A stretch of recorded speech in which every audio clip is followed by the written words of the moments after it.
Hello friends, I watched Game of Wool, Channel 4's new knitting reality TV show, so you don't have to. So let's talk about the yarn kits. So after episode 1, 3 yarn bundles popped up on the Rowan website, and then after episode 2, a yarn kit popped up on the Wool and the Gang website, and immediately people cried foul because this appeared to be a company taking advantage of someone else's designs. We did get confirmation on Wool and the Gang's Instagram, and I believe also from Rowan by email. I haven't personally found confirmation of that, but several people have told me it exists, so I believe you. That the agreement there was between Channel 4 and Hello Halo and the yarn company, not with the contestants themselves who designed the patterns. I doubt they made the contestants do all of the nitty-gritty technical writing, all of the size scaling. I'm sure they just took the charts and then got someone in-house to do all of the other work, but it was still their idea, it was still their design.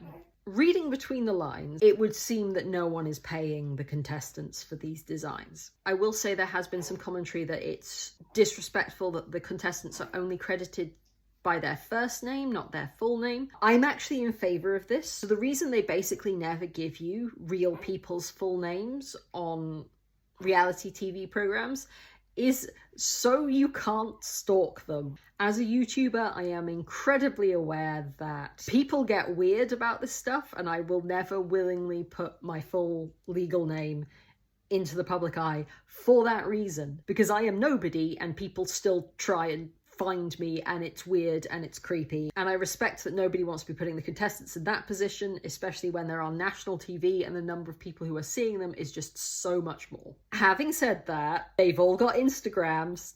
I've found most of them on Instagram. You should be tagging these people's Instagrams. That is the bit I think is a bit off. And finally, there's been a lot of commentary on how expensive these kits are at somewhere between £100 and £140. And I have bad news. That's just how much yarn costs in the UK. Rowan's Big Wool is 100% merino, chunky, and the 80s jumper I think uses a Wool and the Gang mohair blend. Those are like £12–14 a ball. You're actually getting a discount by buying it in a bundle. People do ask why I use so much hand-dyed yarn. It's because it's not that much more expensive than the big brand versions. I do think this one is a bit of a lose-lose situation, because if they'd put it out in, for example, an acrylic or an acrylic blend, they'd get flack for that as well. I do feel like the price is something they can't actually do anything about, which is depressing, but it is what it is.